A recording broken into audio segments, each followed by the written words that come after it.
Okay, so welcome to this evening's webinar. As you can see there, tonight's subject is team building for beginners. So I know there's a few guys here, certainly Brett, Irfan that I know, Michelle as well, who have been in the business just for a few days. So hopefully you'll find these really useful. This is one of a series of 8 webinars that I run. The first three are really about the retail side. It's all about getting started, things to do in your first 4 weeks there, and then growing and building your customer base. Tonight and next week is really all about team building. And you might be thinking at the moment that you're not sure that you want to be a team leader, you want to see how it goes, but hopefully this will kind of give you an idea of why it's really useful to be a team leader and how you can make a start on that. And then the next few weeks, 6, 7 and 8, I do a few more of the kind of intangible skills, I guess. So all about kind of personal development, setting your goals, how important your attitude is to your success, and so on.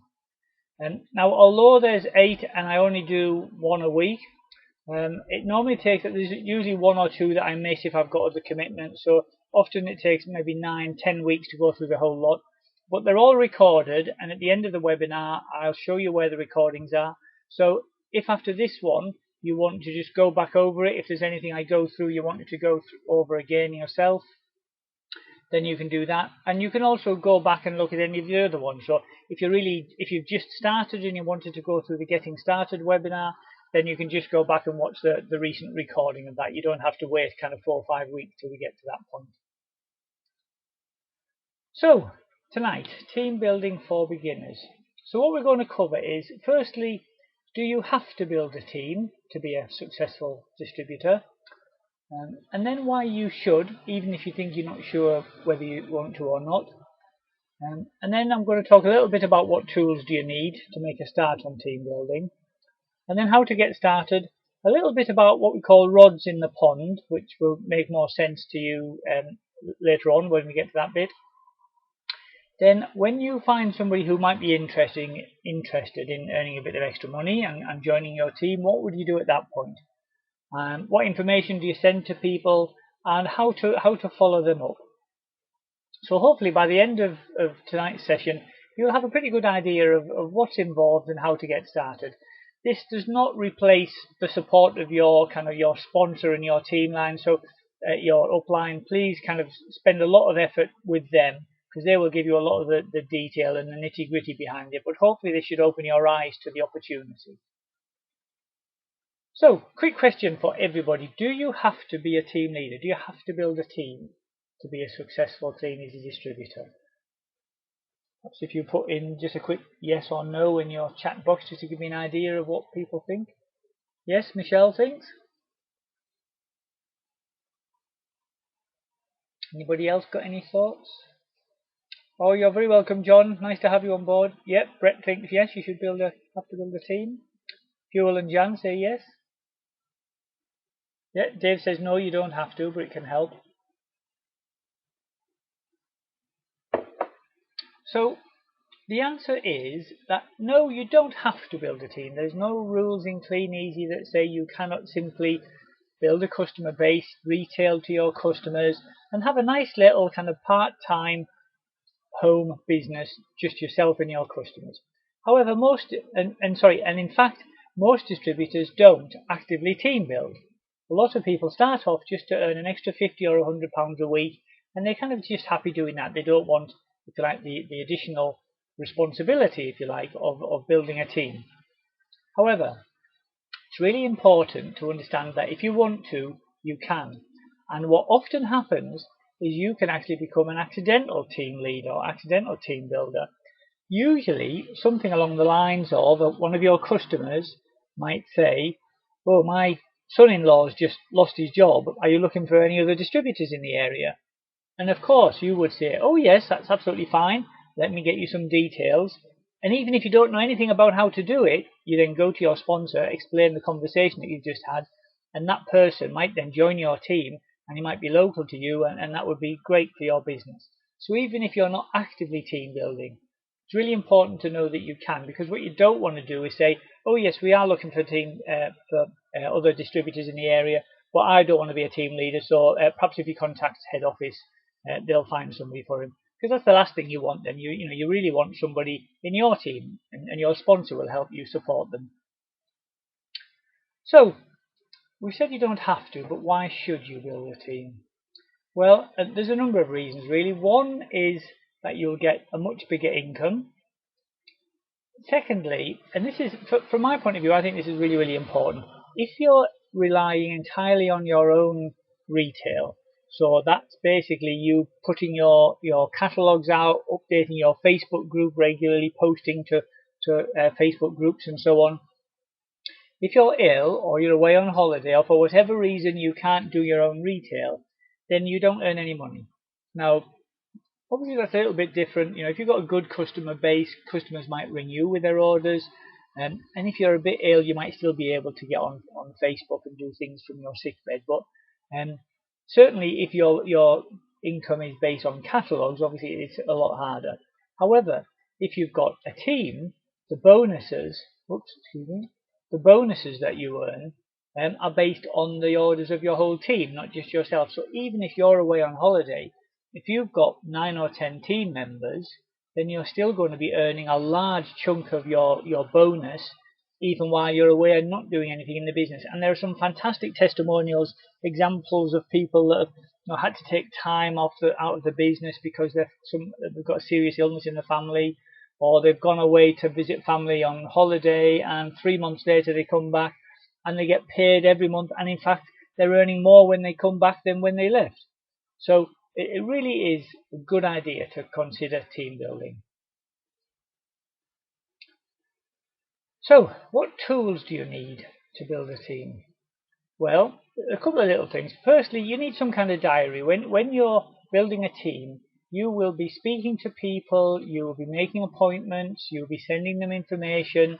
So you need a kind of a diary, and that can be just either a paper diary in some kind of notebook, or it could be on the computer. And you need some kind of way of organizing your leads, organizing the list of people that you're speaking to. And again, that can be in paper form or it could be on a computer, and there are great bits of software now called contact managers, which I'll explain a little bit more about in a moment, that are designed specifically to help you with this.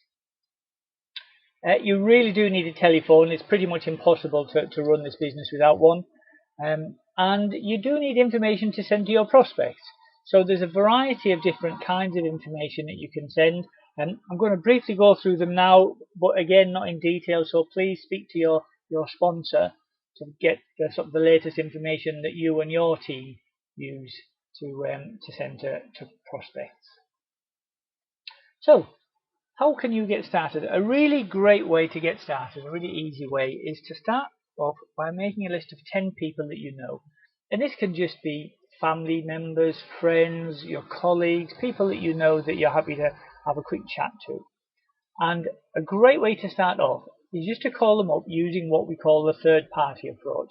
Now this is basically that you ring somebody up or send them a message, however you normally contact them, and just say, "Hi Jimmy, sorry to call you out of the blue, I hope you're all well.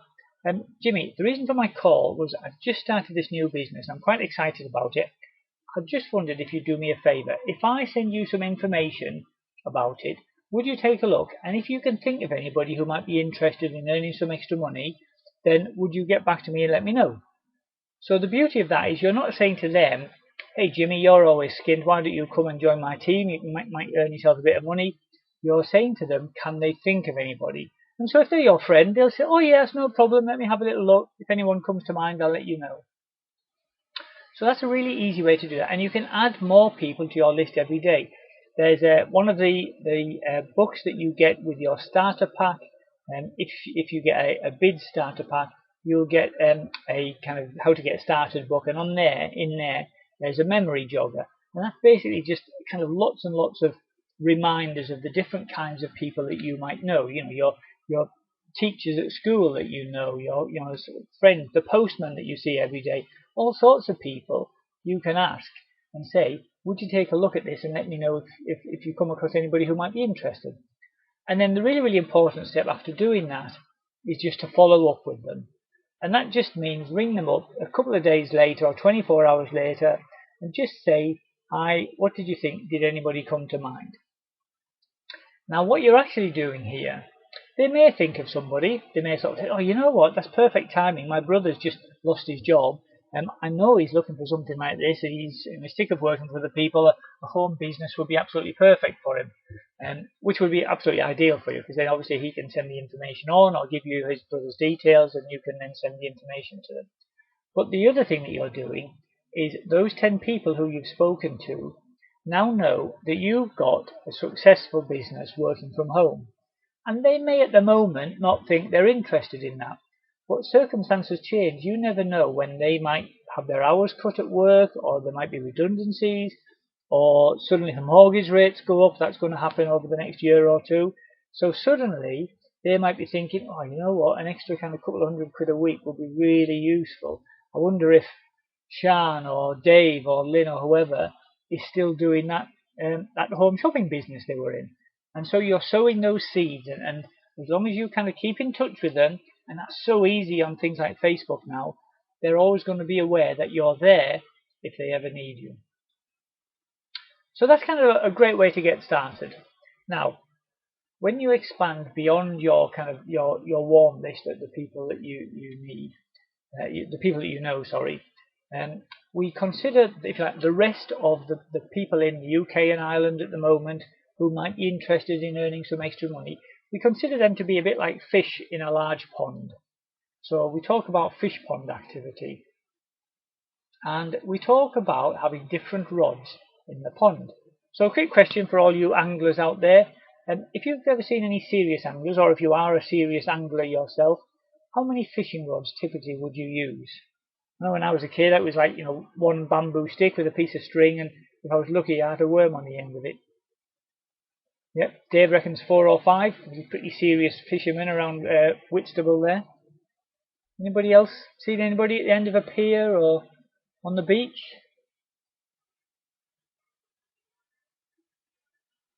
Yeah, Brett, 3 or 4. Yeah. Yeah, I'm certainly not an expert myself.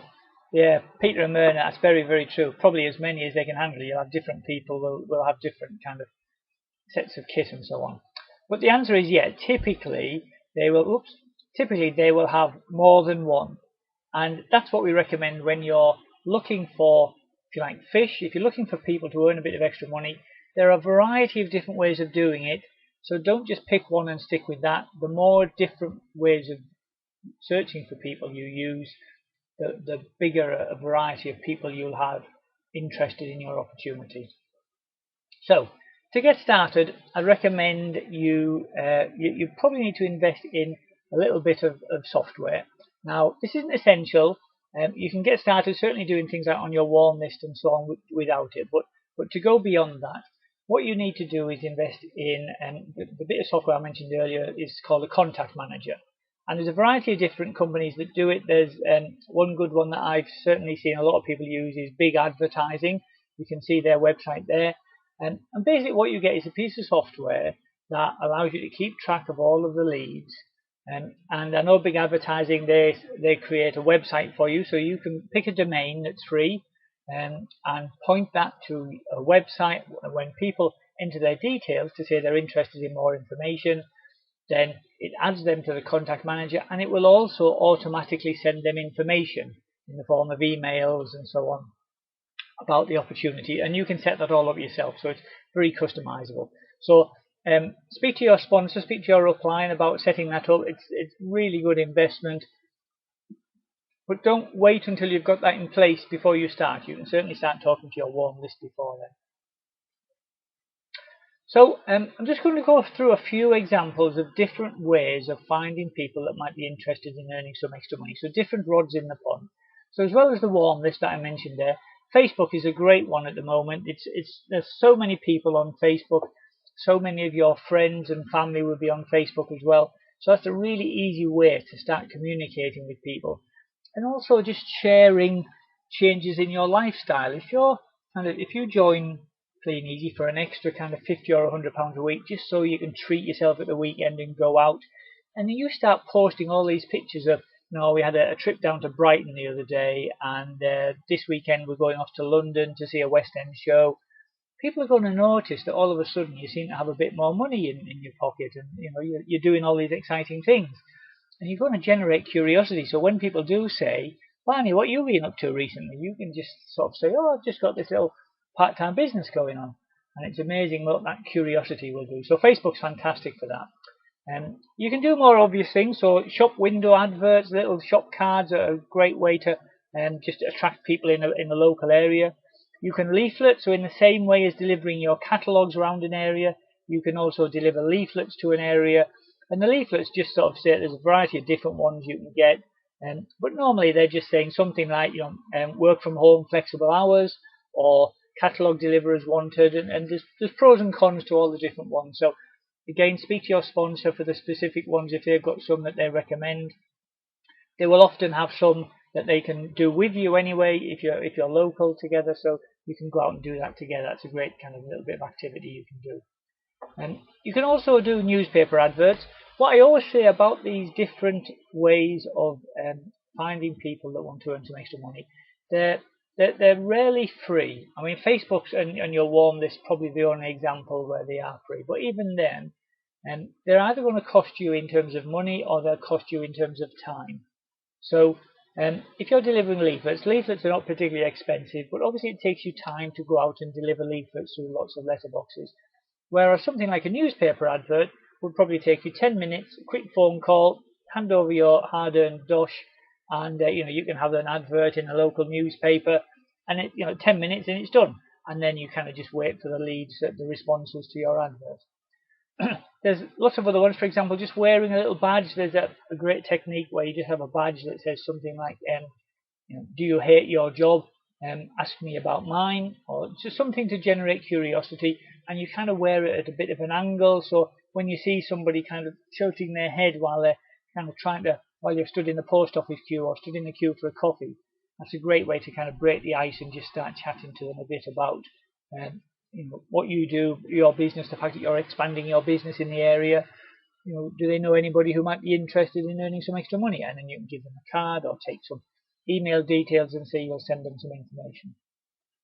Other ones, I'm not going to go through these in great detail, but just to kind of give you an idea, car signs are brilliant. You can get a little sign on the back of your car, or you can get it professionally kind of sign written, and advertising your business. That's another one where it costs a bit of money to get done, but once it's done, you're advertising your business everywhere you drive all over the country, so that's great.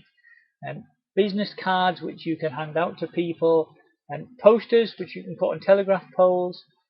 Surveys are a good one where you can kind of just go to an area, normally a busy area like a pedestrian shopping area or whatever, just survey people, and basically there's a sample survey that we have, asks people about their lifestyle and areas that they might want to improve and change, and then says, look, if you're interested, we've got an opportunity, we're recruiting in the area, would you like me to send you some information? So that's obviously free, but takes up some time.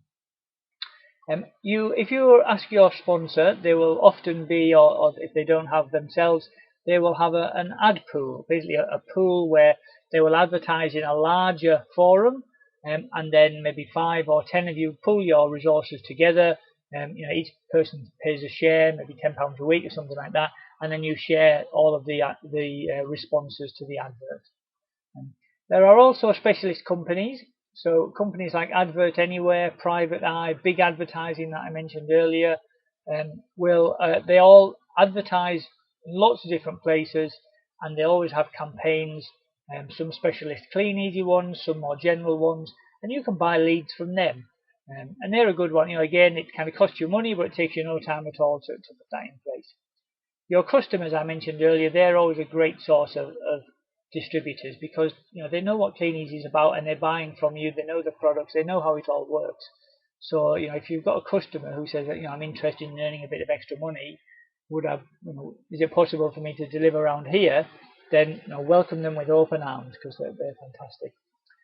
And the last one there, 3-foot ruling. That's really just having a chat with anybody. If you're stood in a queue for a coffee or whatever, having a little chat about this, that, and the other. And then when you finish your conversation, you're about to go to the counter, you could just say to them, oh look, I don't know if you're interested, I'm just expanding my business in the area. can I give you one of my business cards? If you know anyone who's interested in earning a bit of extra money, perhaps you'd pass it on. So very, very simple.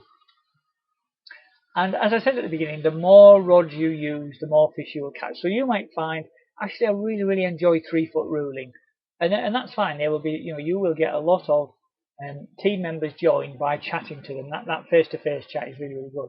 But I wouldn't exclusively do that. If you can do some other things as well, you'll find it's a bit like having several different sources of income. If one dries up for some reason, you've got the other ones that are working well for you. So that's how to generate a lead. So a lead is basically someone has gone onto your website or emailed you or sent you a text or whatever to say, I'd like to find out some more information, please.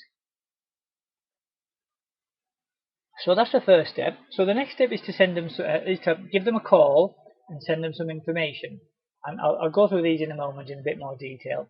So if you can, and I'll explain a little bit more about the order of whether you call them first or send them the information first.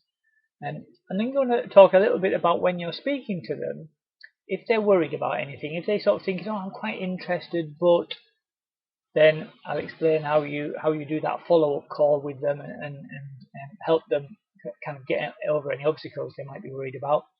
And then the final step, of course, is to sign them up, or if they decide it's not for them at the moment, to add them to your autoresponder, which is your, if you like, your drip feeder of emails. Because even though people say, no, I'm not sure if it's right for me, they're just saying it's not right at the moment.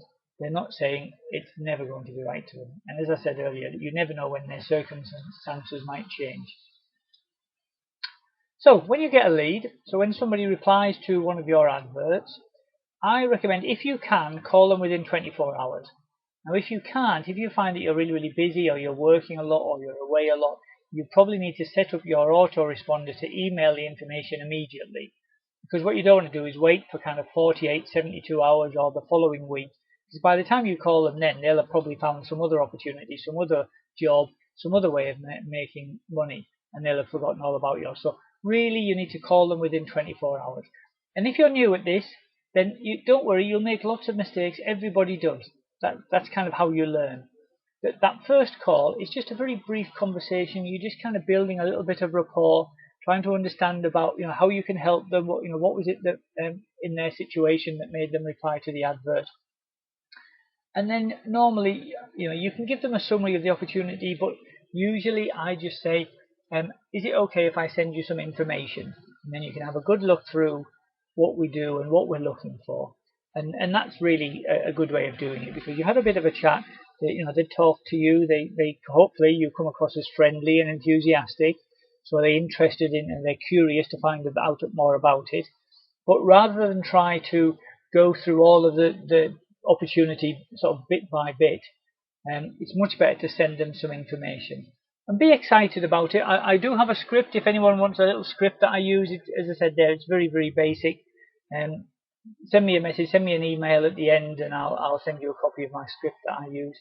But be excited about it, because as I said, people join you, not just Kleeneze, but send them that information as soon as possible. And as I said right at the bottom there, don't try to sell it to them over the phone. We've got lots of professional information, professionally produced information that explains exactly how the business works. And if you're new to the business especially, you'll probably end up kind of stumbling and sounding as if you're not sure what you know, not sure that you know what you're talking about, in which case you could lose a fantastic team member. So don't try to sell it to them. You might want to clarify any questions they've got. If they've got any sort of little questions about, the only thing is that I think there might be somebody else in my area, then just sort of say, I'll tell you what, that's not a problem at all. Let me send you this information. Once you've had a chance to have a look through it, I'll give you a call tomorrow evening and I can go through any questions that you've got. So what information do you send to them? So as I've said, really, really don't try to sell it to them over the phone. You might be really excited and you might have sort of think, oh yeah, I know exactly how it all works, but there are professional opportunity brochures and DVDs that you can send to people. And on these days, there's so many professional videos on YouTube, for example.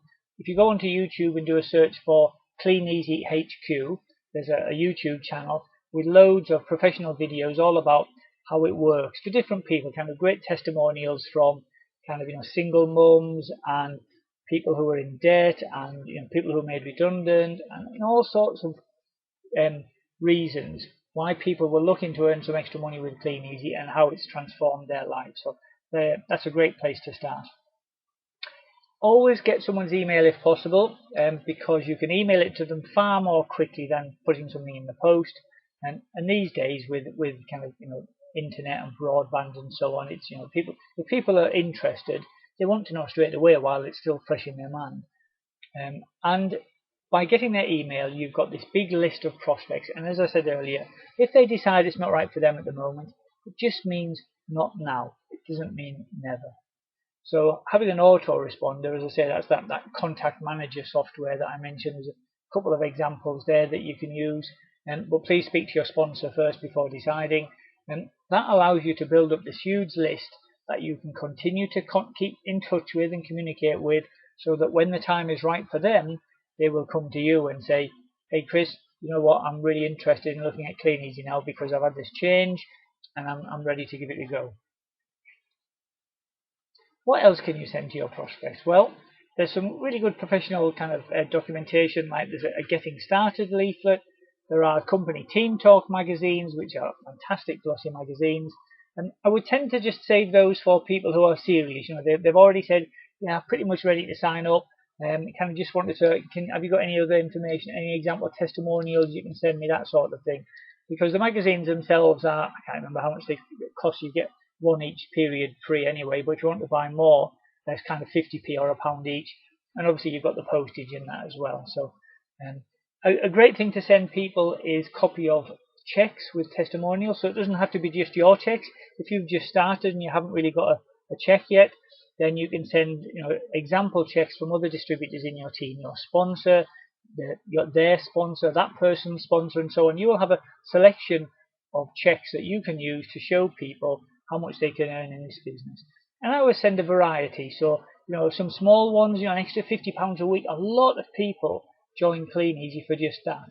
So if you send them a check showing somebody who's earning sort of £20,000 a month, they're probably thinking, oh, you know what, I'm not sure I really want something as ambitious as that yet.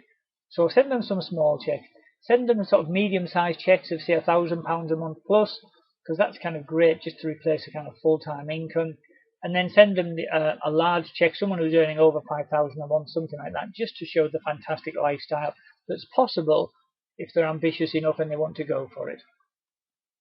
And there are lots of press articles available on the Kleeneze Distributor Support Arena as well, so you can copy those and download those, send those off as well. So you've sent the prospect some information, you've had a quick chat with them over the phone. What's next? You do need to keep track of all of these. So as I've said, either in your kind of contact manager software or in a spreadsheet or on a piece of paper, a notepad rather, and just keep track of all of the people who've replied to your advert. So you need their name, their contact details, and the current status. And by that what I mean is, have you spoken to them yet?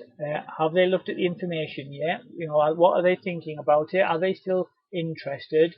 Are you going to give them a call in a couple of days once they've discussed it with their partner? Whatever it might be, make sure you know that, because you might think, well, I've only made 2 phone calls. How difficult is it to remember that? But once you start doing 5 or 10 or 20 or 50 calls a day, it's very difficult to kind of remember all of that. So keeping a note of where you are with all of your leads is really, really useful. And just keep any kind of personal information you've got about them. So if they said something like, well, I've just got to nip to school in a minute to pick up Jimmy, he's just finishing his school, then obviously the fact that they've got a young son could be really useful information. That might be a really important reason as to why they're looking to join Kleeneze, because they want to be able to sort of pay for treats at the weekend or that sort of thing. And make a note of when you contacted them, what's the date of your next contact if you've agreed that you'll call them in a couple of days. Because as I said, you can't remember all of this, you need to keep track of it somewhere. Events are really, really good ways to show your prospects the bigger picture, if you like. Show them that they're part of something really big and exciting. There are lots of events all over the country. There are local open evenings.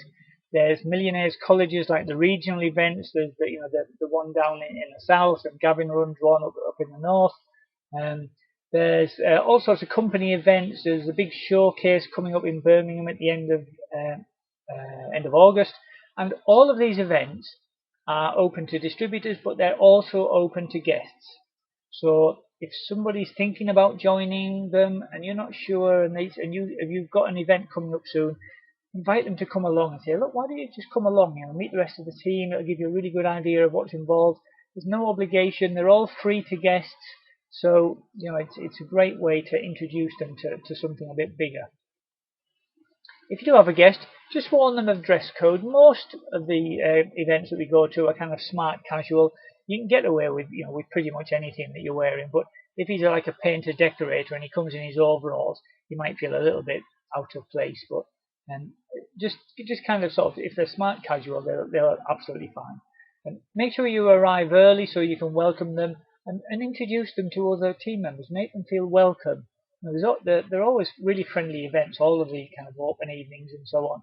So just kind of introduce them to a few of your team and make them kind of feel part of something big and exciting.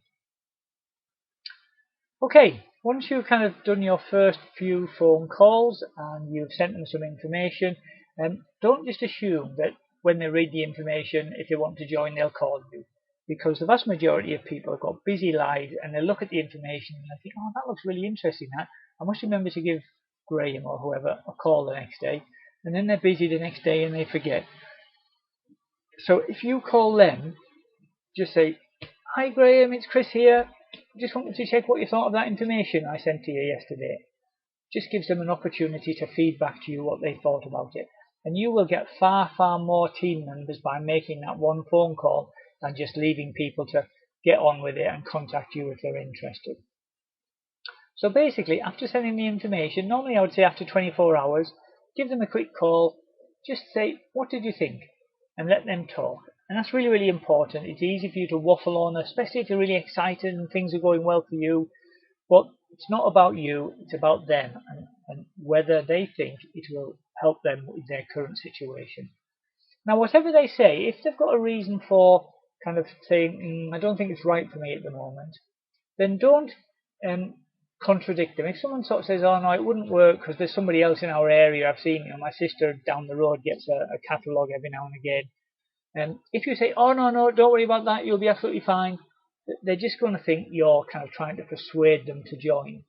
So we found that the best way to deal with that is to agree with them and just say, oh yeah, I totally understand that, how you can feel like that. When I first started, there was a lady 200 yards from us who was a distributor, and she used to deliver to all the houses near where we lived.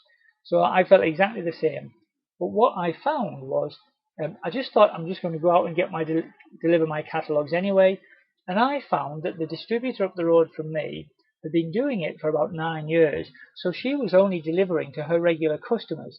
So I delivered to all the ones in between.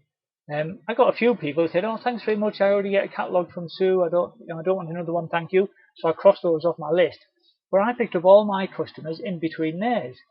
And so by saying that you understand how they feel and that you felt the same when you first started, but what you found was, then that's just a great way of helping them to understand how the business works without making them feel defensive by disagreeing with them. I hope that kind of makes sense.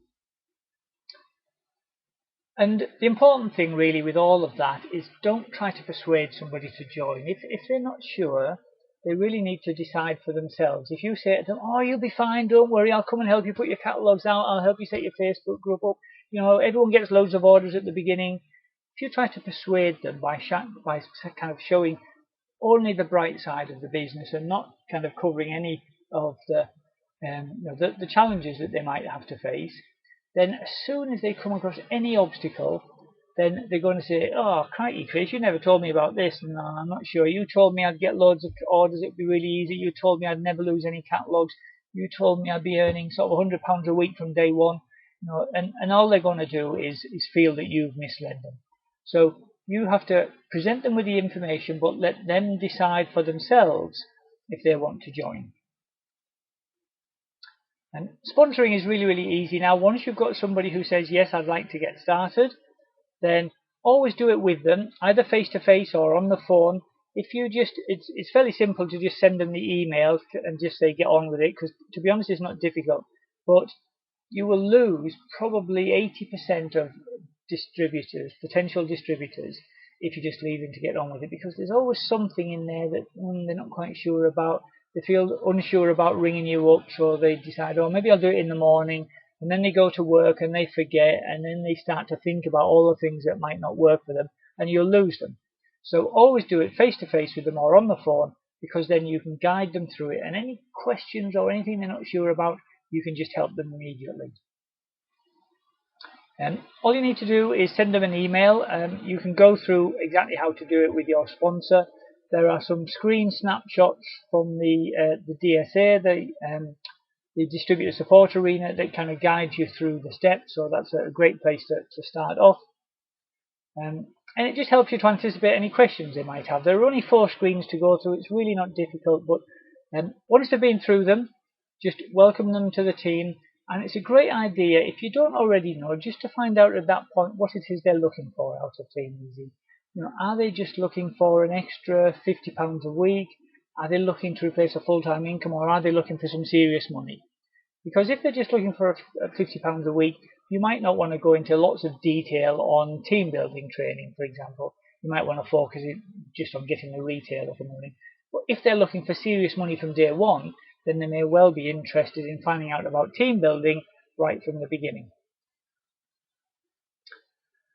Okay, we're just about to wrap up now, guys. It's I make that 8:37, so I've overrun a little bit. I do apologise.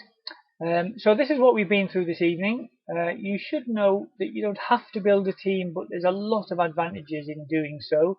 The tools that you need are all fairly basic, really, so hopefully you know what tools you'll need.